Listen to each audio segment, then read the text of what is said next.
ya. Itu ada dan satu pimpinannya di sini. Yang saling berinteraksi. Karena apa? Satu memegang panah dan satu nah, dan panahnya itu sesuai dengan apa yang diinginkannya. Saling berinteraksi ya. Dan menjalankan sebuah aktivitas itu di mana dia selalu menggotong panah itu.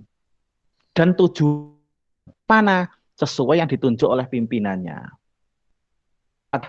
Contoh organisasi. Dalam kenyataannya, organisasi itu ada yang bersifat formal dan ada yang bersifat informal. Kalau yang formal ya semua itu. Contohnya ya perusahaan, kantor, adalah sebuah bentuk organisasi. Ada linknya di sini.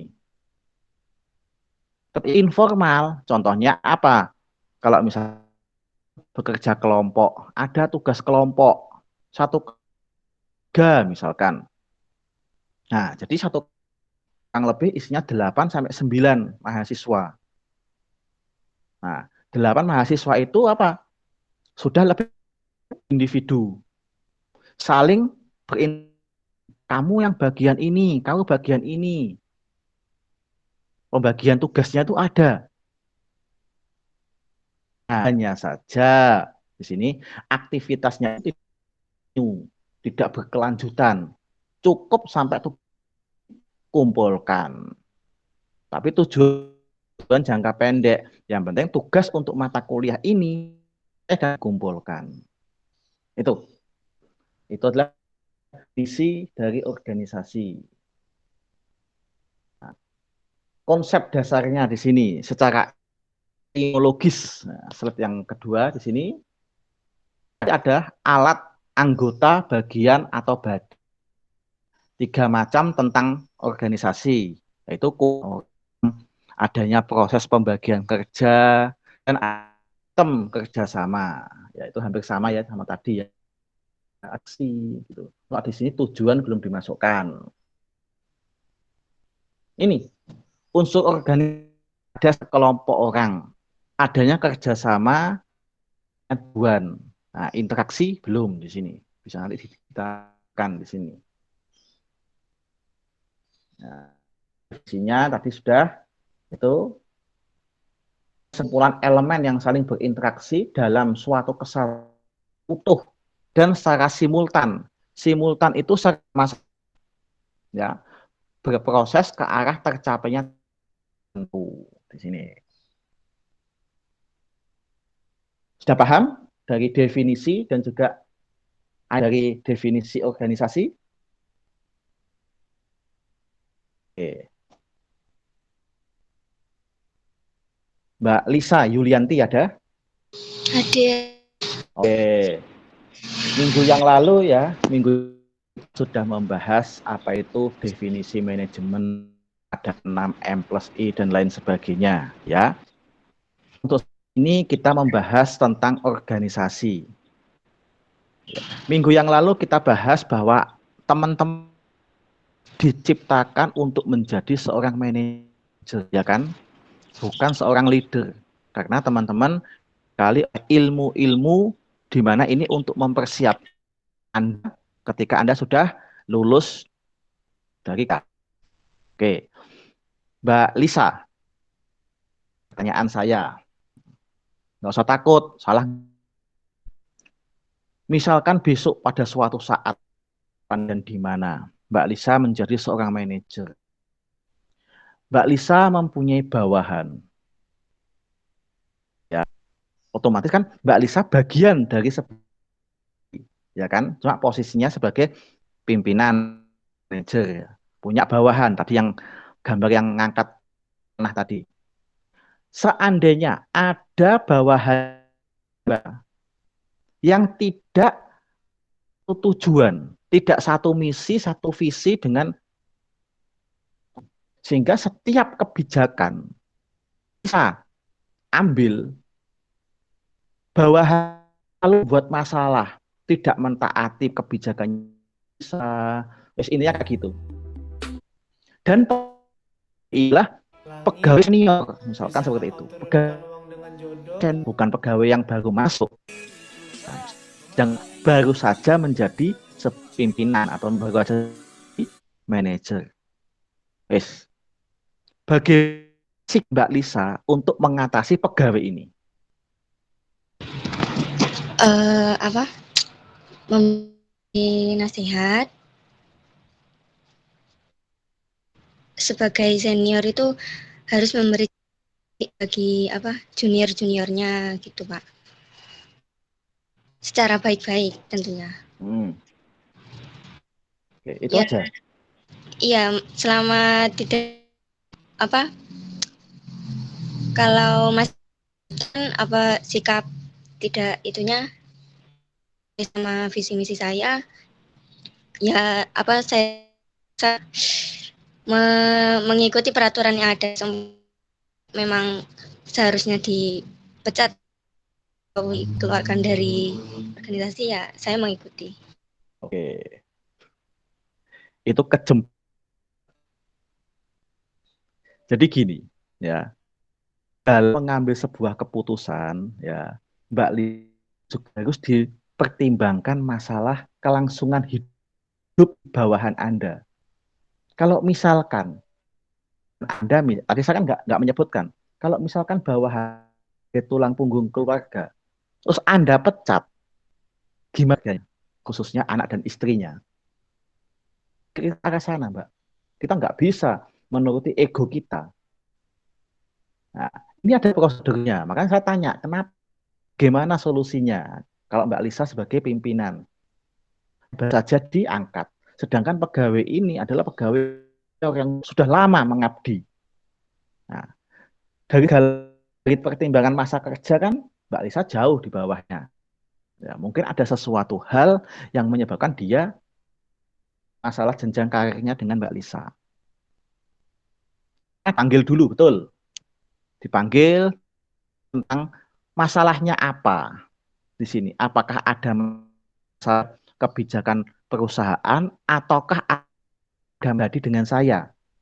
Mungkin karena bapak atau ibu sudah lama tetapi nggak bisa diangkat menjadi sedangkan saya yang notabene-nya masih baru. Setelah masa kerjanya di bawahnya bapak, saya sudah bisa manajer. Apakah bapak ada masalah dengan hal itu? Apakah ini masalah dengan perusahaan atau masalah dengan Lisa secara pribadi? Oke, memang itu masalah dengan Mbak Lisa pribadi. Nah, di sini itu nggak elok di sini ya, karena ini adalah masalah. Kalau di luar kantor terserah monggo. Nah, kalau seperti itu, karena ini dampaknya kepada danya, Mbak Lisa harus berpikir gini, Pak, kalau memang ada masalah kepada saya, jangan dicampur adukkan kantor. Seandainya kapan kalau misalkan dia menjadi pimpinannya Bapak, sila Bapak mengadu kepada misalkan direktur bagian personalia yang menunjuk Mbak Lisa menjadi pimpinan. Mengadu ke sana. Kalau emang itu adalah masalah. Nah, karena saya menegur Bapak, menasihati Bapak adalah saat ini Bapak memang adalah bawahan saya. Ini sih. Saya menyadari usaha masa kerja Bapak jauh di atas saya. Tetapi saya di sini sebagai perpanjangan tangan dari pihak pimpinan, direktur, personalia, dan lain sebagainya. Sehingga berkenan Bapak bisa bekerja sama, khususnya perusahaan. Sudah, karena ini apa ya, menyangkut status kepegawaian. Saya hanya bisa berusaha mempertahankan Bapak. Kalau misalnya Bapak terus-terusan seperti ini, ya kebijakan ya kepada pihak yang pimpinan yang lebih tinggi lagi secara baik-baik. Kalau misalkan masih juga nah, dipanggil lagi untuk yang kedua, masih lagi dikasih teguran secara tertulis. Itu kan prosedurnya, dipanggil dulu, diajak ngobrol baik-baik, si bandel diajak ngobrol lagi, masih bandel tegur secara tertulis. Jadi nggak langsung pecat gitu, nggak bisa. Ada prosedurnya di sini. Oke, paham ya Mbak Lisa dan juga teman-teman yang lain? Iya, paham, Oke, Pak. oke. Karena apa? Kemarin saya sudah sedikit membahas. Nah, kenapa kok saya mengatakan DM, manajemen sumber daya manusia? Ya tadi itu, kan manusia di sini. Sehingga bagaimana itu menghargai manusia selayaknya itu. Ini organisasi dalam konteks sistem di sini. Itu contoh gambar ya, itu konteks terus menjadi sebuah input. Input di mana untuk menghasilkan sebuah organisasi ini melalui sebuah proses. Sebuah proses ini dipengaruhi lingkungan internal dan juga lingkungan eksternal. Maka menghasilkan output ini akan menjadi outcome di sini. Contohnya Poliwangi. Ya, sudah Poliwangi. Konteksnya di sini adalah alumni SA, SMK, MA. Jadi, alumni SMA, SMK, MA. Sini, yaitu mahasiswa. Terus melalui proses selama kurang lebih 4 tahun. Proses ini dipengaruhi oleh lingkungan internal dan lingkungan eksternal. Lingkungan internal, mahasiswa akan berinteraksi dengan dosen. Mahasiswa berinteraksi dengan sesama antar prodi. Ada interaksi mahasiswa dengan staf kependidikan, keuangan, bagian akademik, sampai dengan satpam. Dia akan berinteraksi. Di mana sebuah proses selama 4 tahun, mulai dari semester 1 sampai 8, mulai dari ya mata kuliah yang Anda dengan TA selesai, nah, Anda akan menjadi output. Output ini nanti ketika Anda sudah terjun dalam dunia kerja, dimanfaatkan oleh dunia usaha dan bisa jadi pimpinan atau menjadi atau membuka lapangan pekerjaan menjadi wirausaha. Nah, dari gambar itu kan bahwa ketika menjadi sampai menjadi sebuah output itu harus ada perubahan. Harus baik pola pikirnya. Yang kedua, perilakunya. Yang ketiga, cara berpakaian. Yang keempat, bagaimana dengan orang lain. Yang kelima, gimana proses pengambilan keputusan sedang menghadapi sebuah masalah. Sebelum menjadi mahasiswa dan setelah lulus dan memiliki akademik di belakang namanya, itu harus ada signifikan yang benar-benar nyata. Sehingga saya itu kadang-kadang heran. Dia lulusan S1, tetapi pola pikir itu mencerminkan sebuah orang S1. Khususnya apa? Dalam hal pengambilan keputusan. Pengambilan keputusannya berdasarkan apa? Tidak dipikir dulu hasilnya apa, dampak negatifnya apa. Sehingga yang diambil berdasarkan emosional. Akibatnya keputusannya mempunyai dampak yang negatif. Ujung-ujungnya apa? Menyesal.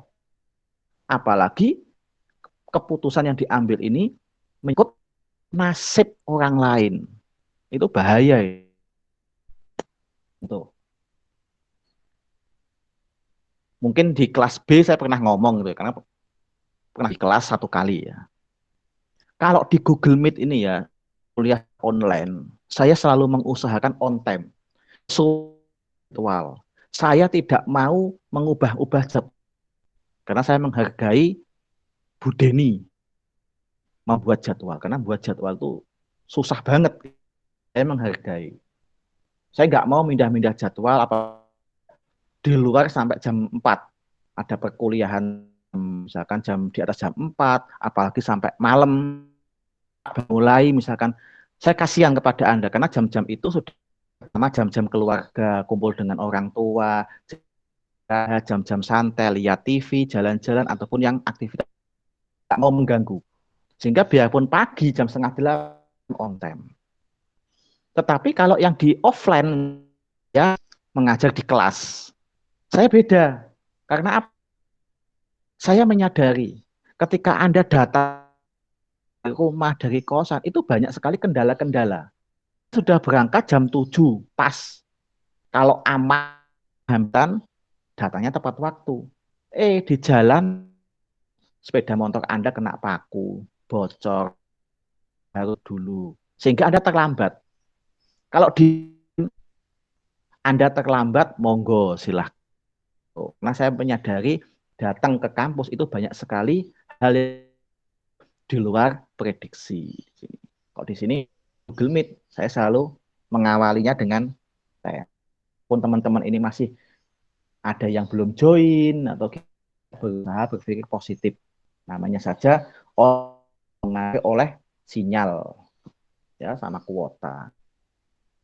Oke, dari sini ada yang ditanyakan dulu.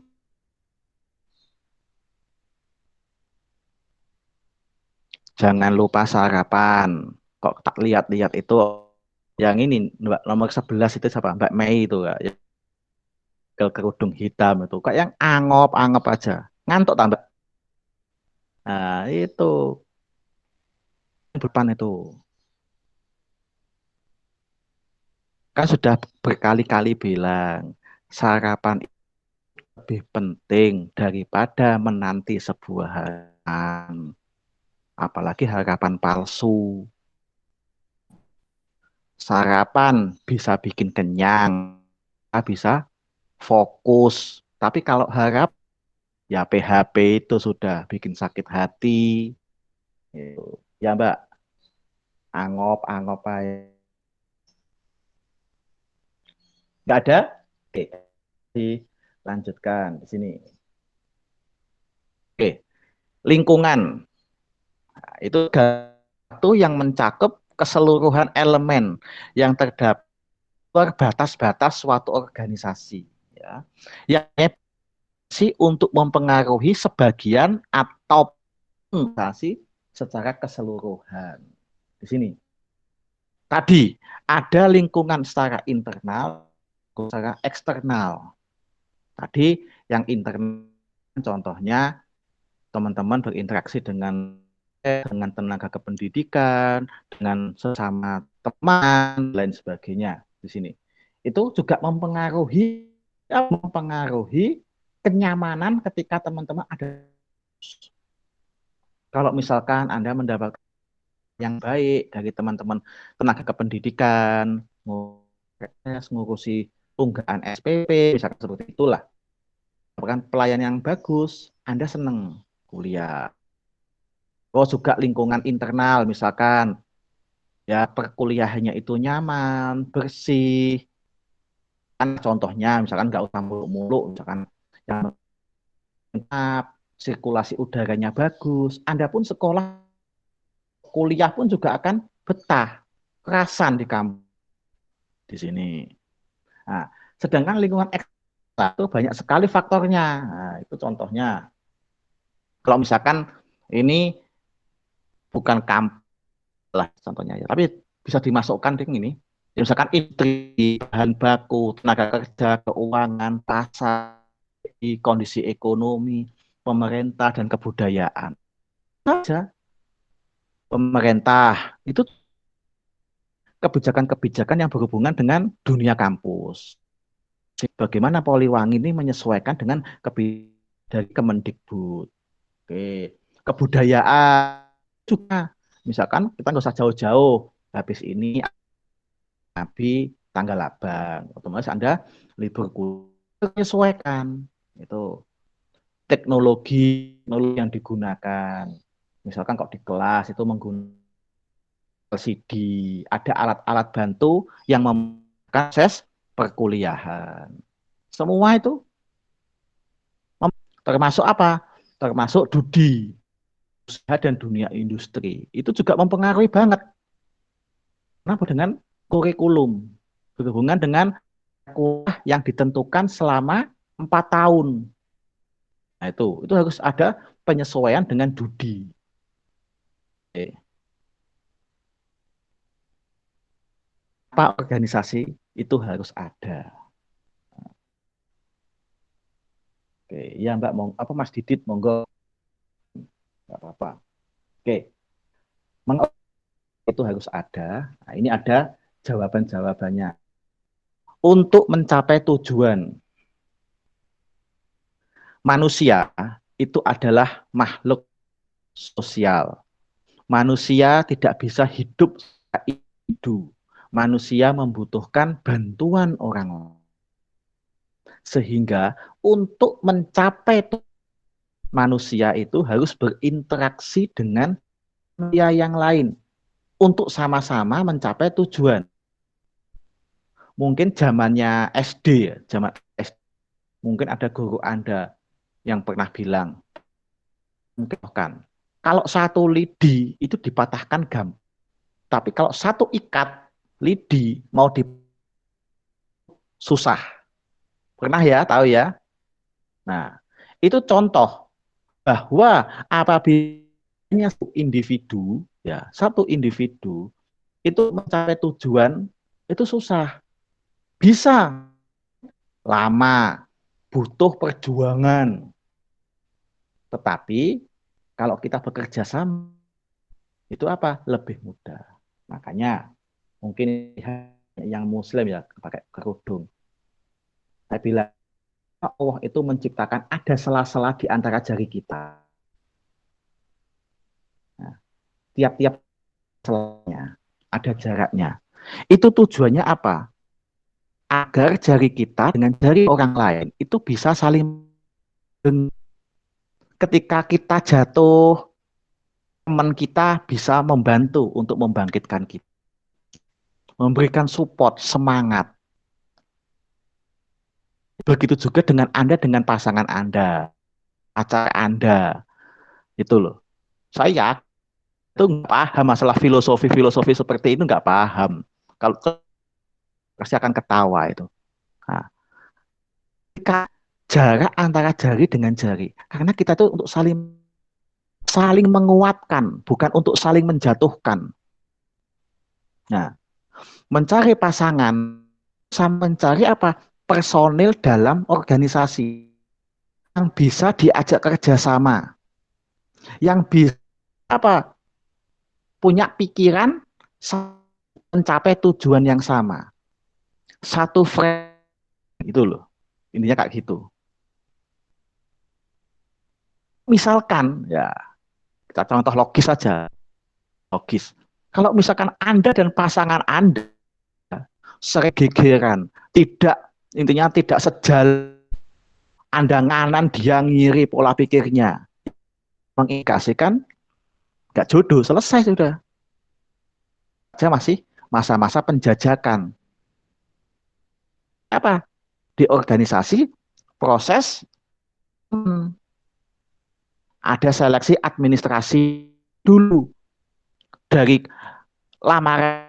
Oh, orang ini bidang ke alamatnya di mana kan bisa tahu. Garis besar aja. Untuk lebih mendalam, oh dia tuh akademiknya potensinya akademik seperti ini. Lebih mendalam lagi tes interview. Cocok diterima, nggak cocok wassalam sudah. Sama pacaran juga. Jangan dipaksakan. Nah, kenapa? Ingat, ini juga nasihat juga. Manusia itu yang paling sempurna. Karena apa? Dibekali perasaan, dan dibekali dengan akal pikiran. Ingat, ya, akal pikiran itu ada di posisinya ada di kepala. Kepala posisinya paling dibandingkan organ tubuh yang lain. mengindikasikan setiap keputusan itu harus berdasarkan apa? Logik. Harus berdasarkan apa? Mateng-mateng. Darah boleh panas, kepala harus tetap dingin. Itu. Mencintai orang, perasaan, tetapi memutuskan ini jadi pacar saya, ini jadi sahabat saya, istri saya, ini jadi suami saya, itu harus pakai otak. Kita boleh-boleh suka dengan orang lain, kita normal ya, laki perempuan, perempuan suka dengan laki-laki, itu pakai hati. Tetapi kalau dalam memutuskan, dia saya putuskan jadi, itu harus pakai otak. Waktu PDKT, tai ayam merasa coklat, api-api. Tapi ketika sudah jadian, lama watak aslinya semakin muncul. Anda disakiti, macam-macam, Anda nyesel. Ya saya tinggal ketawa aja. Karena Anda mengambil keputusan hati, bukan menggunakan otak. Oh kan, ya misalkan aja contohnya di sini. Ketua apa? Ketua kelasnya. Farnida, Saya, Pak. Farnida, ya. Bisa aja, saya ngambil contoh yang laki sudah wis. Bayu Putra Manggala. Oke, ini tanggapan Anda bagaimana? Ya, dalam proses penilaian, misalkan, untuk asesmen, saya ke Mas Bayu, wis kayak kakak adik sahabat, gula sama semut sudah wis ke sana sini buat. Oke, ketika misalkan aja Mas Bayu dengan misalkan contohnya ya, Mas Bayu Mbak Lisa, tapi Mbak Lisa menolak, misalkan ya, nah, saya yang gak punya apa-apa, saya ikut tersinggung sehingga nilainya buat Mbak Lisa jelek. Yang lain dapat A, dapat B, Mbak Lisa dapat E. Ayo. Gimana tanggapan teman-teman? Ayo wes. Ayo, tanggapan teman-teman gimana? nggak adil, Pak. Nggak adil. Kenapa, Mas? Ikut. Saya tak. Nih. Ayo, Karena Mas, gimana? keputusannya pakai hati, bukan pakai logika. Nah, itu contoh. Contoh kalau kita mengambil keputusan menggunakan akal. Karena saya dengan Mas Bayu kan sudah deket banget. Kayak kakak adik. Mas, saya pun juga ikut merasakan sakit karena saking dekatnya. Sedangkan Mbak Lisa ini Pak Mas Bayu. Mas Bayu yang sakit hati.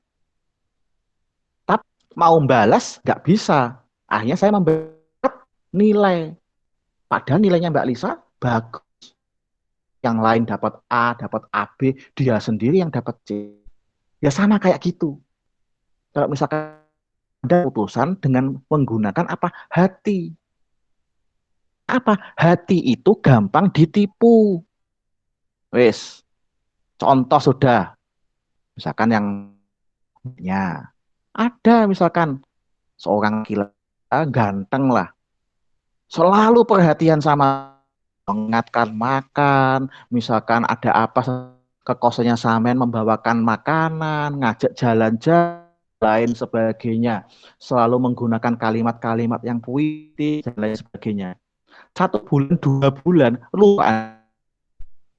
Benar, apalagi sampai dilihat hujan-hujan ke kosannya Samean hanya untuk makanan soto rawon misalkan, kos misalkan. Wah, Anda melihatnya, wah, yang ini benar-benar perhatian sama saya. Hujan-hujan datang ke kosan hanya untuk ngasih makanan sama saya. Hanya sampean. 2 bulan KO. kesengsem sudah wis. Di balik itu semua, ketika sudah Anda pacaran lama, dapat 2 bulan, 3 bulan, nah tak muncul. Itu makanya sebelum Anda memutuskan, Anda dipikir gitu loh. Bener enggak? Wong namanya kis ya Mas Vigo. Ketika mau PDKT kan hujan bledek ya, diterjang, lan ya diseberangi ya Mas ya. Nggih, Lautan. Pak. Tapi kalau saya nggak percaya sudah. Kalau ada Mbak kayak gitu jangan percaya loh ya Mbak. Ini semuanya yang bagi yang perempuan. Ngomong lautan api akan diseberangi. Si wong minum kopi panas saja masih di lautan api mau dilewati itu. Sudah itu. Nah, ini guyon aja. Oke. Jadi untuk mencapai tujuan sehingga organisasi itu ada, salah satunya jadi mengapa Allah itu menciptakan jarak antara, karena kita harus saling menggenggam, saling menguatkan, bukan saling menjatuhkan di sini. Sehingga pacaran punya dampak yang positif adalah yang saling menyemangat. Ketika sampean tuh malas kuliah, dia malah ngoper kuliah. Tapi yang bandel itu biasanya yang ini ya. Contoh misalkan, yang perempuan jangan rokok. Rokok itu nggak baik untuk kan. Kalau kamu sakit bagaimana dan lain sebagainya. Tetapi kadang laki-laki itu masih panggah ngerokok itu. Oke, terus yang kedua perlu kerjasama. Tadi itu kerjasama. Nah, satu frekuensi bisa diajak kerjasama. Kalau misalkan tidak bisa, ya sudah.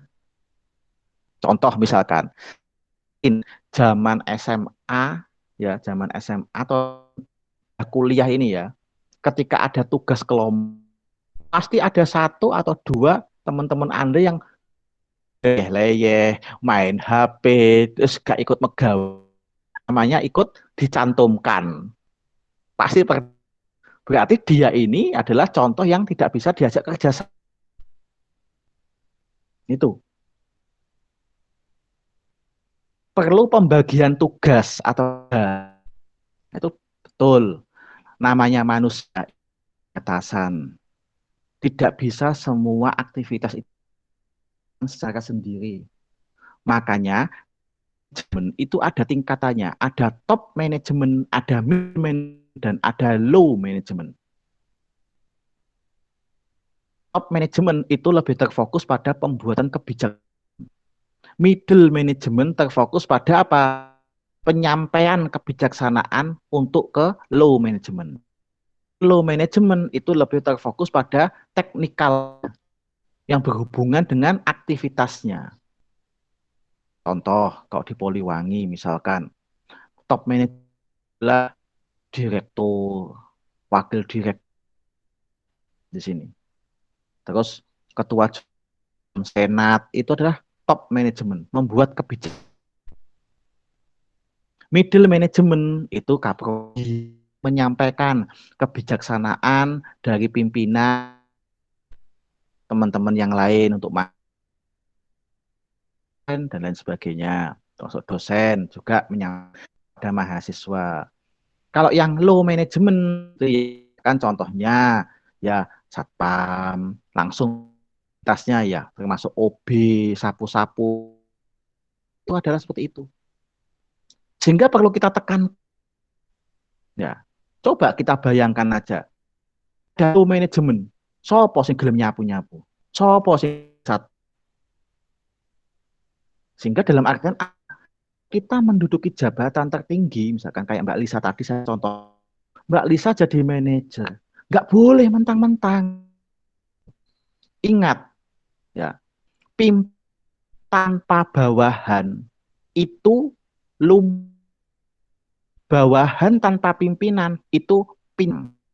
Orang lumpuh dengan orang pincang itu masih pincang loh. Masih bisa jalan, cuma nggak sempurna. Ya kan? Tidak ada yang tetap bisa jalan sehingga pincang.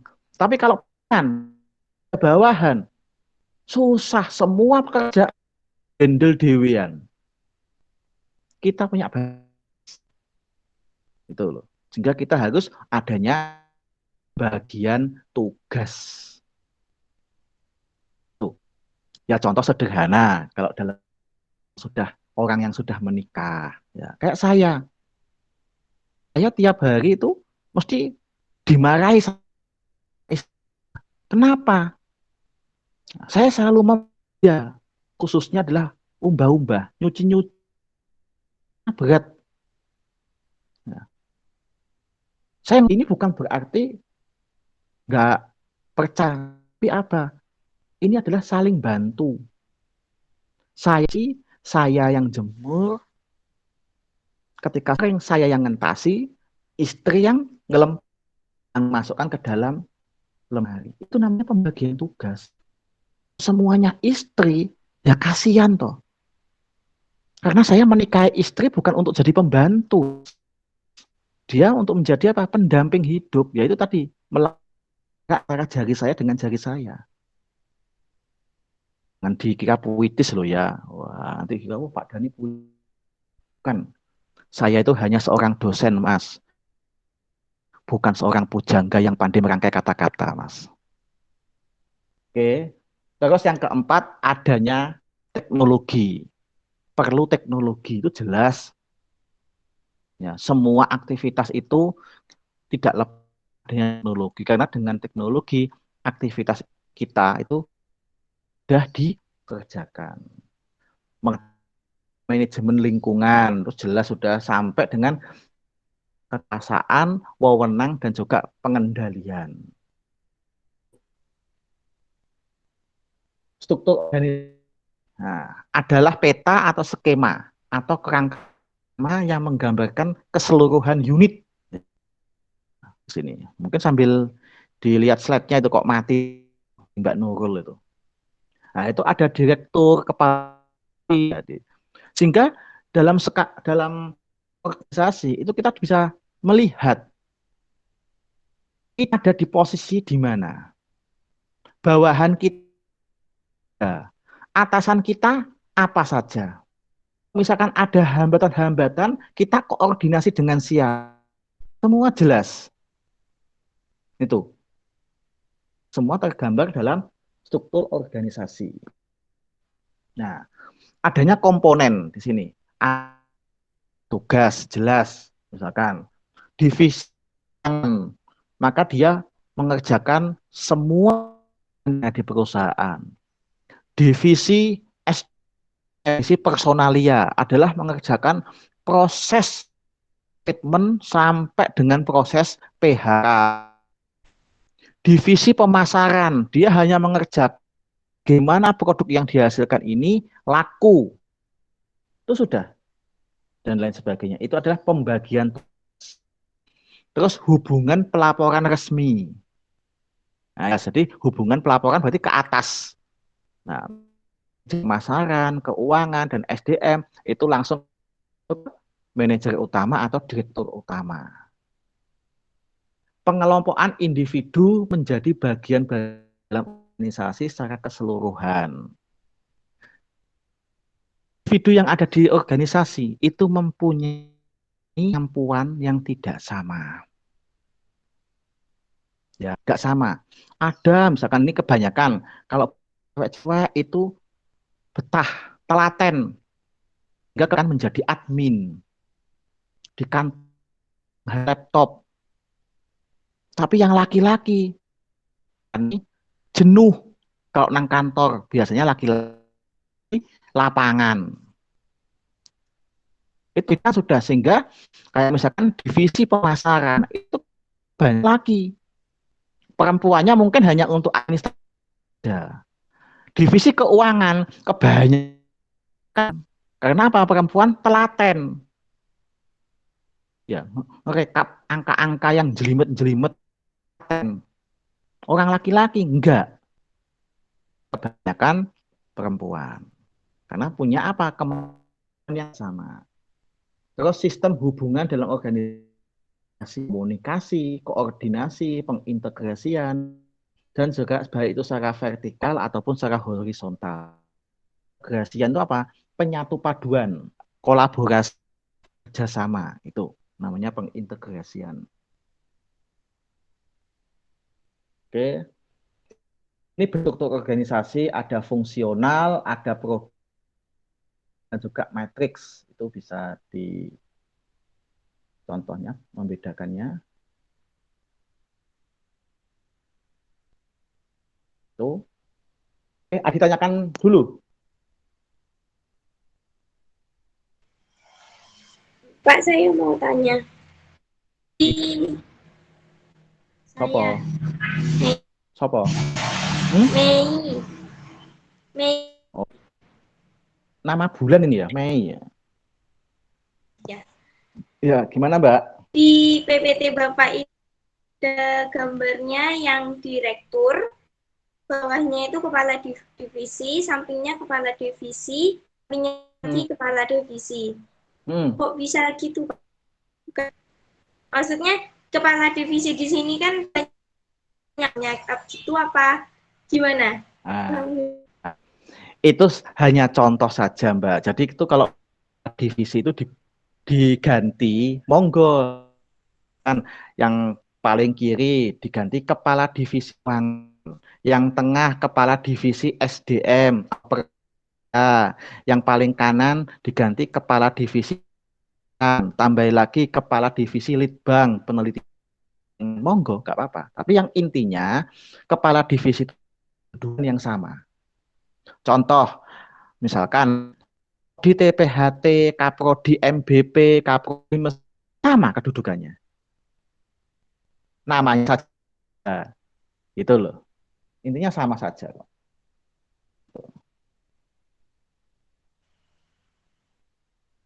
Oke, sambil saya absen ya. Oke, Mbak Puput Melati. Ada Mbak Puput? Oh, nggak ada. Oke. Muhammad Didit.